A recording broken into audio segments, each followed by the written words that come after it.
So, dapat hawak natin ang bayag natin. Yan ang lagi yung tatandaan. Ladies, ganun din naman eh. Kung tingin nyo lahat ng lalaki nag-cheat, sinasabi nyo nga lahat ng lalaki manluloko. Pero tandaan nyo, choose your own poison mga ropa. What's up mga ropa?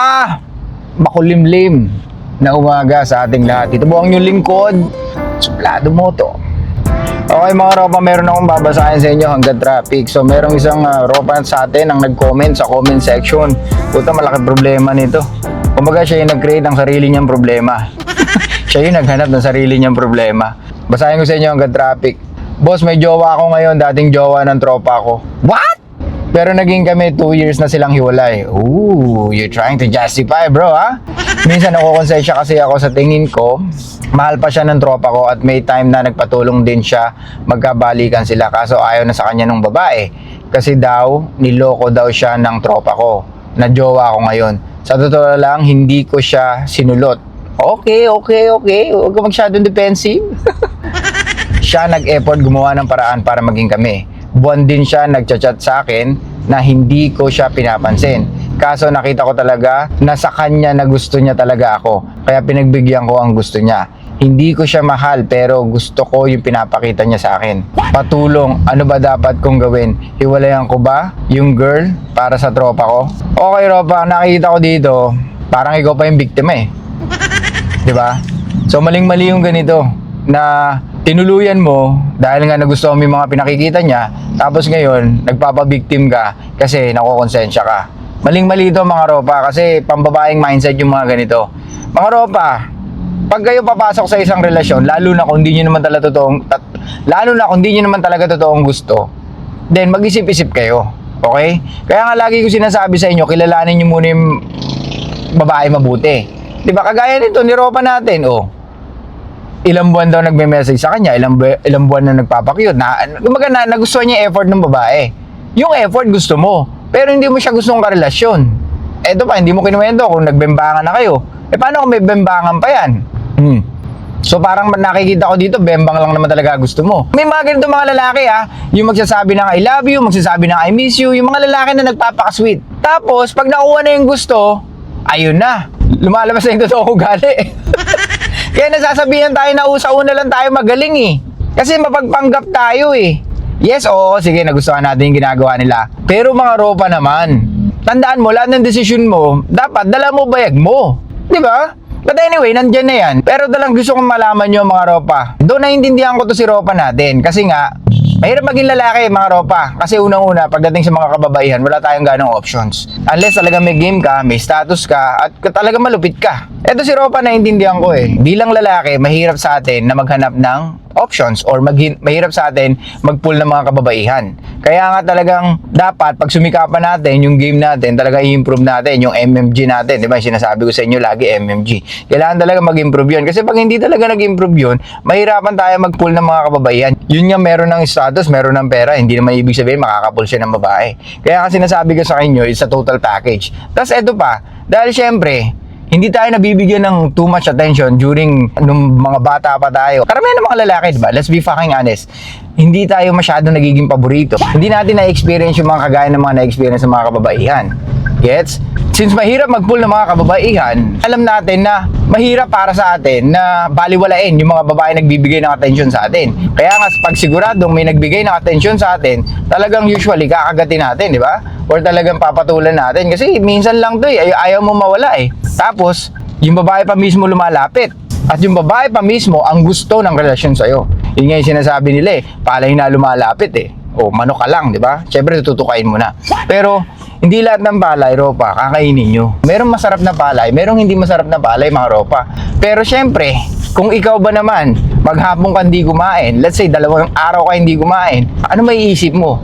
Kumbaga yung brain mo, talagang sasabihin sa'yo, kailangan makasurvive, Ropa. Sasabihin ng brain mo, kainin mo lahat ng gusto mong kainin. O let's say for example, nag-ano ka, intermittent fasting ka. So di ba hindi ka kakain ng 16 hours usually?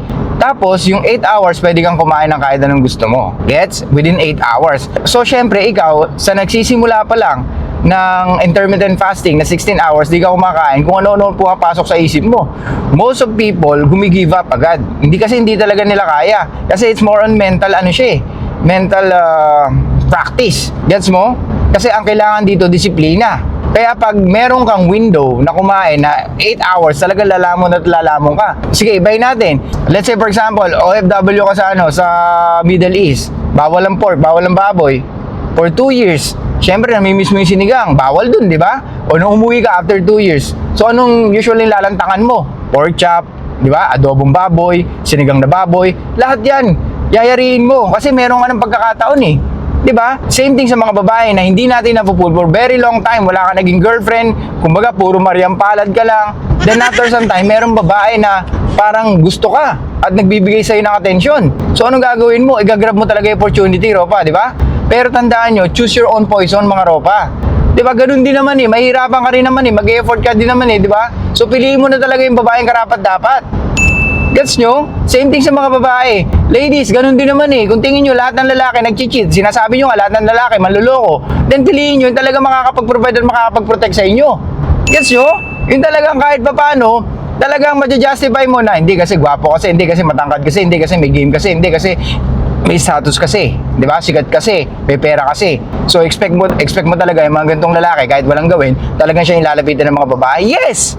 Di ba? Yun naman pala eh. The question is, bakit nyo pinapatulan? Kung alam nyo na palang ganun. Di ba? Kasi nga, it's women biology to find the best guy. Or yung mag-settle sila sa the best guy. Hindi sila nagsisettle sa mga lalaki na papunta pa lang doon. Usually, gusto nila finished product na. Gets? Anyway, balik tayo kay Ropa. Ropa, ano to men? Huwag kang pabiktim sa ganitong sitwasyon mo.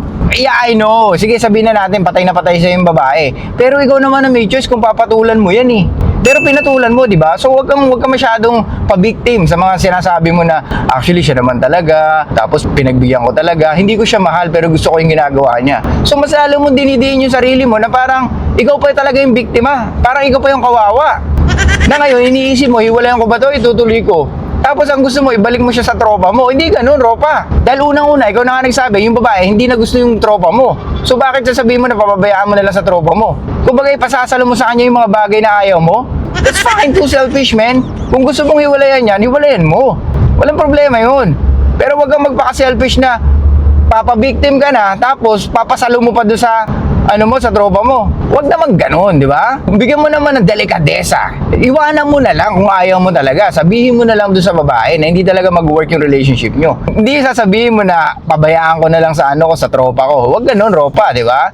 Kasi pangit naman pakinggan. Like I said, naintindihan kita, Ropa, kasi nga, mahirap naman talaga mag-pull ng mga kababaihan. Huli din ko, yung analogy natin, OFW ka, pumunta ka ng Saudi, hindi ka nakatikim ng pork. So after 2 years, pag uwi mo ng Pilipinas, talagang babanat ka ng madaming pork, di ba?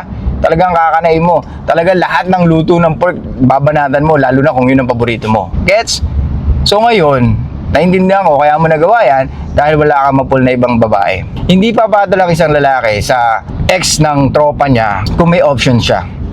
Naintindihan ko yung sitwasyon mo, Ropa. This is the problem pag wala tayong ganong options. Gets? Kasi unang-una, hindi mo papatulan yung ex ng tropa mo kung marami kang options. Kahit sinong lalaki, okay? Na maraming options, hindi niya kailanman maiisip na patulan yung ex ng tropa niya. Kasi bakit mo papatulan? Ang dami mo options. 'Di ba? Kumbaga yun yung pinaka-least na gagawin mo na desisyon pagdating sa pag-pull ng mga babae. Kung marami ka naman napupull at alam mo naman kaya mag-pull. So nasa iyo problema, Ropa, wala dun sa babae. Kung talaga nagkamali ka sa decision mo, tanggapin mo. Hindi yung sinisisi natin, yung sitwasyon tsaka yung babae. Okay? Lagi tayo may desisyon. Hindi ka naman tinutukan ng baril eh. Hindi ka naman tinutukan ng kutsilyo para sabihin mo jowain mo yan eh. Ikaw ang nagdesisyon kasi nga ikaw na rin nagsabi na nagustuhan mo yung ginagawa niya pero hindi mo siya mahal. Which is understandable. Ngayon, kung hindi mo kayang panindigan, di hiwalayan mo na. Kaysa pinagtatagal mo pa. Pero wag mong sabihin na hayaan ko na lang siya sa tropa ko. Hindi rin ganun, Ropa. Para ka naman hiniram mo lang tapos binalik mo. Parang ang pangit naman, di ba? So pinakamaganda niyan, sabihin mo sa kanya yung totoo at ikaw nakakaalam ng totoo, Ropa. Okay? Huwag mo nang pahabain. Break up like a fucking man. Hindi mo na kailangan na i-justify pa na ganito, na ganyan, na ganun. Kasi marami lang lalabas na kung ano-anong question sa isip niya at tatanungin ka niya. Gets mo? At baka mahirapan ka lang i-justify. Gets? So ulitin ko, Ropa, ikaw nakakaalam kung paano mo sasabihin sa kanya. I know it's hard, but believe me, you will feel good pag nasabi mo na yan. Okay? But anyway, mga Ropa, anong takeaway natin dito? Huwag natin pairalin yung damdamin natin. Huwag natin pairalin yung gutom natin. Oo, matagal ka nagutom. Oo, matagal kang wala kang napupul. Pero hindi ibig sabihin lahat na nag-offer ngayon, papatulan mo. Maling-mali yun, Ropa. Pairalin mo yung pagiging logical mo bilang lalaki. Dahil at the end of the day, yung mga decision mo na may consequences, ikaw rin naman ang magsasuffer niyan. Or lahat ng decision natin, merong kaakibat na consequences, then much better na talagang ihanda mo yung sarili mo. 'Di ba? Or alam mo dapat, pag ginawa ko to, ito yung pwedeng consequences. Pag di ko to ginawa, pwedeng ito yung consequences. 'Di ba? Hindi yung magpapabiktima tayo. Gets nyo mga Ropa? So dapat hawak natin ang bayag natin. Yan ang lagi nyo tatandaan. Hawakan nyo lagi ang bayag nyo. Okay? Dahil lalaki kayo, hindi kayo babae. Bawal umarte na parang babae ang isang lalaki. Okay? So yun lang guys, thank you so much. I'll see you guys next time. Show love, peace out, and be fucking mysterious mga Ropa. Stop recording.